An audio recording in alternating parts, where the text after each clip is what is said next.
बीमारियों से जीवन बन जाता है दुर्गम। और इस विश्व स्वास्थ्य दिवस पर जीवन बनाए सुगम। आप सभी को विश्व स्वास्थ्य दिवस की हार्दिक शुभकामनाएं, हार्दिक बधाई, क्योंकि हमारे स्वास्थ्य से ही हमारे जीवन जो है सुगम हो सकता है। इसलिए हमें आज के दिन ये संकल्प लेना चाहिए कि कैसे हम अपने जीवन को और अपने स्वास्थ्य को अच्छी राह पर ले जाएं और निरोग काया किस तरह बनाएं। इसके चलते हमारे साथ मौजूद है डॉक्टर तन्नू। आपको बात कराते हैं कि आज विश्व स्वास्थ्य दिवस पर कैसे लोगों को अपना ख्याल रखना चाहिए और कैसे जीवन में अपना लाइफस्टाइल बदल कर उस सुगम रास्ते पर चलना चाहिए, और किस तरह की जो हमें अपनी लाइफ में बदलाव है आज से संकल्प लेकर उस अच्छे राह पे चले। क्योंकि लगातार आपको बता दें कि किस तरह बीमारियों से जो आदमी घिरता जा रहा है, चाहे वह खान पीन हो, चाहे तमाम तरह की परेशानियां हो, अगर डॉक्टर से कंसल्ट नहीं करेंगे तो किस तरह की बीमारियां आगे और बढ़ सकती हैं और आपको घेर सकती है। इसी विषय पे चर्चा करेंगे। मैम बहुत बहुत स्वागत है आपका। Thank you so much. Ma'am एक बार अपनी पोस्ट और एक बार अपना नाम ले। बिल्कुल, मैं डॉक्टर तनु हूँ, medicine consultant eight park hospital. मुझे यहाँ काम करते हुए 2 साल हो चुके हैं। मैम डॉक्टर को भगवान का दर्जा दिया जाता है। हर डॉक्टर की यही होती है कि मेरा जो पेशेंट है ठीक रहे, स्वस्थ रहे, क्योंकि डॉक्टर को भगवान का दर्जा इसीलिए दिया गया क्योंकि जीवन को सुगम बनाने का जो एक मार्ग है, एक जो ऑप्शन है, डॉक्टर ही होता है। तो आज के इस बड़े दिन के अवसर पे क्या कहेंगे आप?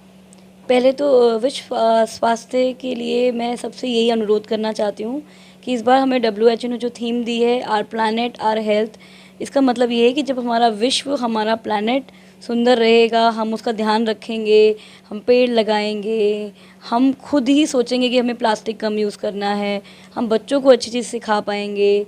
गर्मियों में मटके का सेवन कीजिए, RO मत लगाइए, उसमें बहुत सारी चीज़ें हैं जो हमें पानी में मिलती नहीं है। मैं भी अब वही कर रही हूँ। मुझे मेरे गाइड ने यहाँ पे डॉक्टर गहलोत ने समझाया था और मुझे लगता है कि वो बहुत ज़रूरी है। तो मेरा तो यही मैसेज है कि हमें अपने प्लैनेट का एनी हाउ ध्यान रखना ही पड़ेगा, नहीं तो 2 साल से हम सब कोविड में घिरे हुए हैं और वो भी हमारे एनवायरनमेंट का ही रिवेंज है हमारे ऊपर। तो मैम जो कोरोना महामारी के समय रहा उसमें इससे ज़्यादा सीख देने वाली बात शायद नहीं रही जो थीम ने इस बार अपनाई है WHO द्वारा। तो इस थीम को और क्या सीख लोगों को मिलनी चाहिए, क्योंकि सबसे बड़ा जो उदाहरण है कोरोना के टाइम में ही लोगों को मिला। कोरोना के टाइम लोगों को सच में समझ में आया है कि हमारी हेल्थ सबसे ज़्यादा महत्वपूर्ण है और कुछ ज़रूरी नहीं है ज़िंदगी में।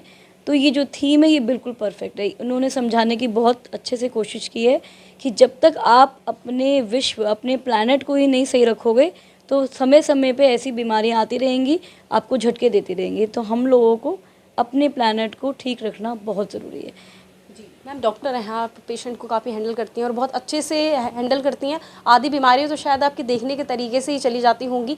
तो आपको क्या लगता है कि विश्व स्वास्थ्य दिवस केवल अपने शरीर पर ध्यान रखने के लिए यही दिन इंसान को चुनना चाहिए, या फिर ध्यान रखना चाहिए, या फिर अपने जीवन में इसको डेली अपना ध्यान रखने शेड्यूल में बदलाव करना चाहिए?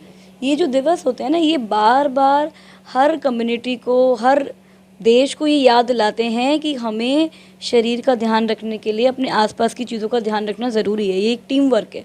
ऐसा नहीं है कि आप बस अपने शरीर पे कंसंट्रेट करोगे और बाहर जाओगे, गंदी हवा में सांस लोगे और ठीक रहोगे। तो ये दिवस बस आपको याद दिलाते हैं। बाकी डेली बेसिस पे हम लोगों को ये चीज़ समझनी चाहिए। जितना अच्छा आपका एनवायरनमेंट होगा सांस लेने के लिए, उतने अच्छे आप रहोगे, है ना। आप लोग देख ही रहे हो कि NCR में पोल्यूशन की वजह से अब तो छोटे छोटे बच्चों को भी अस्थमा बहुत होने लगा है। बस ये एक वार्निंग है हमारे ऊपर नेचर की कि प्लीज़ सुधर जाओ, नहीं तो दिक्कत बढ़ जाएगी। तो प्रदूषण के मामले में फरीदाबाद का क्या स्थान रहा है वो भी आपसे छुपा नहीं है कि किस तरह प्रदूषण के मामले में फरीदाबाद ने जो एक गलत जो दर्जा है वो प्राप्त कर लिया है। मशीन जो है कुछ घंटे ही काम करती है, लेकिन हमारा शरीर जो है 24 घंटे काम करता है। हमारे शरीर से ही हम किस तरह आगे अपने काम को सुगम बना सकते हैं, अपने काम को आसान बना सकते हैं, हमारे शरीर से ही ये होता है। इसलिए पहले हमें अपने शरीर का ध्यान रखना चाहिए। मैम एक मशीन तो कुछ घंटे काम करती है, लेकिन हमारा जो शरीर है 24 घंटे काम करता है। तो इसकी केयर लोग कैसे करें, कैसे जागरूक? देखो, जैसे अभी आप इसी मौसम को ले लो, गर्मियों का मौसम है, बहुत सारे पेशेंट मेरे पास आ रहे हैं, ये बोल रहे हैं कि हमें लगता है हमें बुखार है, हमें बुखार है। बुखार नहीं है, बेसिकली वो ठीक से पानी नहीं पी रहे हैं बस, है ना। गर्मियों में आपको अपने सबसे अच्छा पानी का ध्यान रखना चाहिए। हमें अपने खाने पीने के हिसाब से ऐसी चीज़ों का सेवन करें। चाय कॉफ़ी कम कर दीजिए, अब सर्दियाँ ख़त्म हो चुकी हैं। अब आप खीरे, ऐसे ऐसे सैलड्स को ज़्यादा खाओ, पानी समय समय पे पीते रहो। बच्चों को भी बार बार यही चीज़ याद दिलाओ। अब गर्मी आ गई है तो बहुत धूप हो गई है, तो सर पे कुछ बांध के आप बाहर जाइए। मास्क लगा के रखो क्योंकि लू चल रही है, मिट्टी उड़ रही है, बीमार होने की मुश्किल है।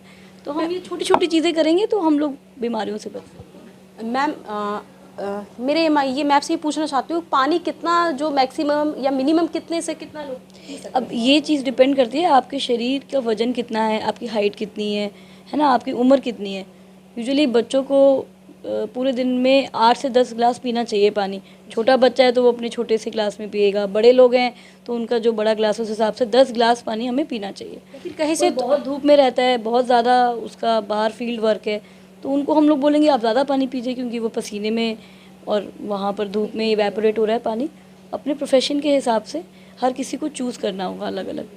तो सबसे अच्छी बात, पानी की कमी को दूर करने के लिए फ्रूट्स भी काफ़ी, मैम फ्रूट्स भी काफ़ी हेल्पफुल है है, जो पानी की पर फ्रूट्स खाने से पहले एक चीज़ समझनी होगी, फ्रूट हमेशा धो के अच्छे से ठंडा करके, ठंडा मतलब फ्रिज की बात नहीं कर रही हूँ मैं, धूप से लाते ही मत खाइए, तभी खाइए फ्रूट्स को भी। ऐसे नहीं कि आप एकदम धूप में आए, गरम गरम सा था, आपने ले लिया तो आपको दिक्कत भी हो सकती है ना। हर चीज़ का छोटा छोटा ध्यान कमी। रखें। विश्व स्वास्थ्य दिवस में जो थीम चुनी गई है, तो कैसे लोगों को कहेंगे कि आप जागरूक हो, अपनी इस चीज़ को आगे बढ़े, क्योंकि काफ़ी जो सीख है प्रकृति द्वारा, बीमारी द्वारा या फिर इस कोरोना काल के द्वारा लोगों को सामने आई है, तो किस तरह चाहते हैं एक डॉक्टर होने के नाते कि लोग इस थीम पर ध्यान दें और अपने स्वास्थ्य के साथ साथ थीम पर भी आगे और ध्यान दें? देखो, मुझे लगता है कि 2 साल में जो लोगों के साथ हुआ है, कोविड में हुआ है, लोग पहले से समझदार हो रहे हैं। अब पेड़ लगने शुरू हो गए हैं, लेकिन वो एक ऑनगोइंग प्रोसेस है। ये एक दिन नहीं और दिनों में भी करना पड़ेगा। हमें छोटे-छोटे अपने बच्चों को भी समझाना पड़ेगा कि क्या ज़रूरत है हमें पेड़ों की, ठीक है? और हम लोगों को छोटी-छोटी हैबिट्स को अब चेंज करना पड़ेगा। मैं मानती हूँ कि यहाँ पॉपुलेशन बढ़ती जा रही है, गाड़ियों की भी ज़रूरत है, सबको अपनी-अपनी गाड़ियाँ भी चाहिए। तो फिर भी लेकिन हमें ट्राई करना चाहिए एक-दूसरे को लिफ्ट देने का। मतलब मुझे अगर लगता है कि अगर मैं जिस रास्ते से आ रही हूँ और 2 लोग और आना चाहते हैं तो आ जाओ साथ में, दिक्कत नहीं है मुझे इसमें। और शायद ऐसा करने से लोगों को आसानी होगी। कारपूलिंग इसी को बोलते हैं, जो हम लोग पहले करते थे, क्योंकि अब ऑफिसेज खुल गए हैं। इसका मतलब है कि पोल्यूशन और बढ़ेगा अभी। तो आशंका तनु मैम ने जता दी है कि पॉल्यूशन और बढ़ सकता है, और किस तरह मानवता को जिंदा रखने के लिए अपने उस रास्ते पर आगे चल कि कैसे इंसानियत दिखानी चाहिए, क्योंकि कोरोना काल में इंसानियत और ऑक्सीजन की क्या वैल्यू रही है हमने सभी ने देखा है कि किस तरह पेड़ों की अहमियत और ऑक्सीजन की अहमियत हम सभी ने जानी। तो अपने जीवन में अगर बर्थडे आप मनाते हैं तो ज़रूर आप पेड़ लगाएं या फिर उनको ध्यान करें, क्योंकि कुछ ही समय तक आप उसका ध्यान रखेंगे, उसके बाद बड़ा होने के बाद वो फल आपको बेशक से ना दे, पर छाया और ऑक्सीजन आपको ज़रूर देगा। एक बार पुनः आपको विश्व स्वास्थ्य दिवस की बहुत बहुत शुभकामनाएं, बहुत बहुत बधाई।